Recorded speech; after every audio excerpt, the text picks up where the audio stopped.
Welcome to this lesson. I'm Mr. ODENY. I want to look at something very interesting in quantum mechanics, that is the hydrogen atom Schrodinger equation. So the hydrogen atom Schrodinger equation is just from the time-independent equation of the Schrodinger equation. From the time-independent, we know very well that h psi is equal to E psi, where h is the Hamiltonian operator, psi is the wave function, and E is the energy of the particle. So for the hydrogen atom, as the particle orbits around the nucleus, then it also spins the same time. For that reason, we have negative h bar squared over 2m del squared plus v operating on psi is equal to E operating also on psi. That is why we have E psi. So here we have to know very well that del squared is the Laplacian operator in terms of spherical coordinates. So the del squared is given as 1 over r squared ddr, and remember this is not the full derivative, this is a partial derivative, ddr into r squared ddr plus 1 over r squared sine theta dd theta into sine theta dd theta plus 1 over r squared sine squared theta d squared over d phi squared. That is what we have as the Laplacian operator. And also I have v here. This v is the Coulomb potential energy. So the v is given as negative E squared over 4 pi epsilon naught r. So those are what I have here as our del squared and also as our v. So when I take this one, I take del squared and v into our equation, which is h psi is equal to E psi, but factoring out 1 over r squared outside. So I'll substitute, and for that reason I'm going to have this one. I'm going to have, look at this, I've factored out 1 over r outside, r squared, sorry. So I'm going to have negative h bar squared over 2mr squared. Then I now bring the remaining part of the del squared. So I'm going to have ddr into r squared ddr plus 1 over sine theta dd theta into sine theta dd theta plus 1 over sine squared theta d squared over d phi squared. The whole of that is operating on psi. Then I take, remember I had negative E squared over 4 pi epsilon naught r, and it was as part of the Hamiltonian operator. When I separate it and take it to the right hand side, I'm going to have a plus. So that is why I have E plus E squared over 4 pi epsilon naught r operating on psi. So this one becomes my equation 1. But I want to rearrange it because this lesson, I'll do this. I want to separate the radial part and the angular part. Then I solve the angular part in our next lesson. So I just want to separate this part, the two parts, the angular part and the radial part. So having this equation, let me multiply both sides by 2mr squared over negative h bar squared. It means just the reciprocal of this one. So if I multiply with the reciprocal on both sides, then I rearrange. I'm going to have ddr into r squared ddr plus 1 over sine theta dd theta into sine theta dd theta plus 1 over sine squared theta d squared over d phi squared operating on psi. Then plus, remember I had E plus E squared over 4 pi epsilon naught r. Then I multiply by 2mr squared, this one, over negative h bar squared. It will change to be a negative. But if I take it to the left hand side, it will now be a plus. That is why after having this, I bring this one to be a plus 2mr squared over h bar squared into E plus E squared over 4 pi epsilon naught r operating on psi is equal to 0. So having this, still I'm in that process of separating the angular part and the radial part. So the next thing I'll do, Having this one, I want to have this one because this one is a PDE, that is the partial differential equation. So by the partial differential equation, we must use the separation of variables to come up with the angular part and the radial part. So by the separation of variables, I'll say that let phi be represented by a given function. Let me say ry. So phi be given function ry, such that r is equals to r as a function of r, and also phi is a function of theta and phi. Then I substitute back and open the bracket. So let's see what is happening here. Let's see what is happening here. So if I have that, the next thing here, let me see. Let xi be equal to ry, such that r is equal to r as a function of r, and y is equal to y as a function of theta and phi. So if I have that, now where there is phi and theta, I'll be substituting y. And where there is r, I'll be substituting r. So multiplying through by ry in equation 2. Remember we had equation 2 there.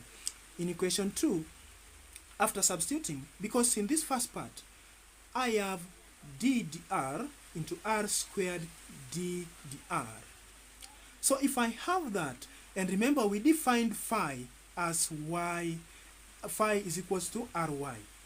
So this one is dependent on r. I bring r, but I multiply y as the coefficient. So I'm going to have y, but it's now changing to be a full derivative, not a partial derivative. So I have y d dr into r squared dr over dr plus r over sine theta d d theta. Remember this one, we have y, but this one is dependent on theta. So it is now still a partial derivative, not a full derivative. So I have r over sine theta d d theta into sine theta dy over d theta plus r over sine squared theta d squared y over the phi squared. Remember this part here was dependent on theta and also dependent on phi. Remember the way I defined y is equals to y as a function of theta and phi. That is why you can see I've substituted y here and also substituted y at this point. But the coefficient now becomes r on both. Then plus the fourth term, 2mr squared over h bar squared into e plus e squared over 4 pi epsilon naught r. Then I multiply where there was phi, I replace with ry. Having that, this is my equation 3. I have my equation 3 there. The next thing I do, remember the rule of the separation of variables. What I let is what I divide with. So dividing through by ry again, I get this one I have. If I divide by ry, I'll be remaining with 1 over r ddr into r squared dr over dr plus 1 over y sine theta d d theta. Remember still is a partial, don't confuse to let it to be a full derivative, into sine theta dy over d theta plus 1 over y sine squared theta d squared y over d phi squared plus our fourth term 2mr squared over h bar squared into e plus e squared over 4 pi epsilon naught r. Remember here will remain to be 1 because ry divided by ry is 1. So I remain with 1 there is equals to 0. This one becomes my fourth equation. That one becomes my fourth equation. Let's see what is next. After having that, if you look at the first term, you look at the first term here. Sorry. If you look at this first term, the first term is dependent on r, the second term is dependent on theta, third term dependent on theta and phi, fourth term dependent on r. So I can collect the ones dependent on theta and phi together, and also the ones dependent on r, I collect them together. That means the first term and the second term I put to the left hand side, then I equate them. I take the ones dependent, that is the second term, and the third term, I take them to right hand side. So if I do that, let's see what is now. What do we have? So I take this part. This was the first term, 1 over r ddr, 1 over r ddr So I have 1 over r ddr into r squared dr over dr plus 2mr squared over h bar squared into e plus e squared over 4 pi epsilon naught r. Then I take the ones which are dependent on theta and phi to the right hand side. So if I take them, they are going to be negative. So I have negative 1 over y sine theta d d theta into sine theta dy over d theta minus 1 over y sine squared theta d squared y over d phi squared. So you can see this part here is, we are close to the radial part. This part is the radial part and this one is my angular part. So the next thing I do, the two sides can only be equal if, let's say, we equate each to a constant a. So if I take this one, I equate to a constant a, and this one also equate to a constant a, that is when they can be equal. So let's say equate to a constant, let's say a. So I take this part here, the radial part here, I equate to a, and also this part, angular part, I equate to a. So if I take this one, I equate to, I'll be having 1 over r ddr into r squared dr over dr plus 2mr squared over h bar squared into e plus e squared over 4 pi epsilon naught r being equals to a. This one is my equation 5. Also, I take this part, the right hand side also, I equate to a.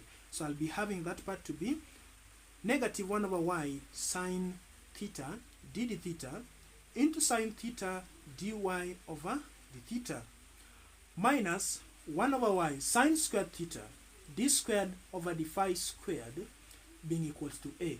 That one becomes my equation 6. So the next thing we are going to do, is we multiply equation 5 by r on both sides, then rearranging we are going to have, so equation 5 is this one. We multiply by r on both sides, then we rearrange.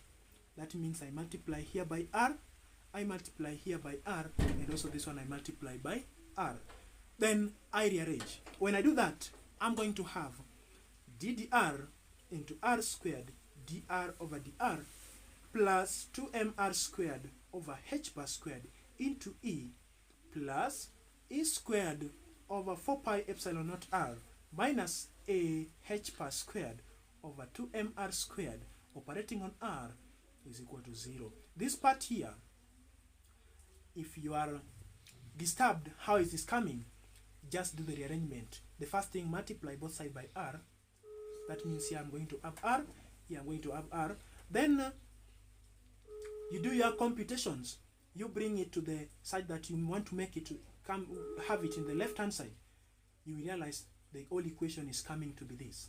So by having this is my radial part. The main reason why I've made it in this manner is because by the time you are going to solve this radial part, we want to have a Legendre differential equation, that is the associated Legendre differential equation.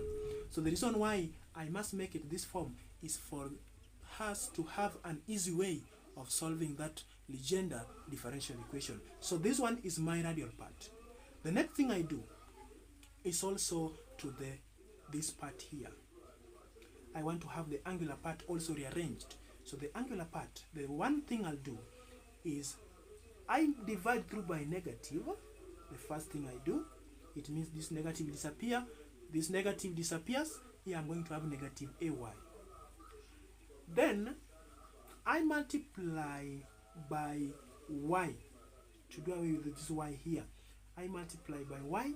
Here also I multiply by y. I multiply by y. You will realize I'll be having 1 over sine theta d d theta into sine theta dy over d theta plus 1 over sine squared theta d squared over d phi squared is equals to negative ay. It will be negative ay. Then the next thing I do, I collect them to the left hand side. You will realize this negative ay will be now changing to be a plus ay. So let's see in this equation here. let's see what is happening. You can see multiplying equation 6 by y and dividing by a negative, then we rearrange. We have, you can see that one I'm going to have 1 over sine theta d d theta into sine theta dy over d theta plus 1 over sine squared theta d squared y over d phi squared plus ay is equal to 0. But remember, the next thing having in mind, our next lesson, we are going to separate the angular part and the radial part. So for an easy working, let's first divide, multiply through by sine squared theta, because I want this part to be remaining just with this phi. I don't want theta here. I just want this part to be remaining with phi. So multiplying through by sine squared theta, I'm going to have sine theta d d theta into sine theta dy over d theta plus d squared y d phi squared plus ay is equals to ay sine squared theta is equal to 0. So finally, this one is what becomes our angular part of the hydrogen atom Schrodinger equation. So I hope that procedure will help you get that, how to separate the angular part. The first thing is to come up with the hydrogen atom Schrodinger equation and how to separate it to get the angular part and the radial part. So the lesson is okay, and you will be able to follow that to separate the angular part and the radial part. So stay tuned. The next lesson, I'm going to do the separation of the theta part and the phi part from this angular equation. Then we solve the two as we proceed to the radial part. So be blessed. The lesson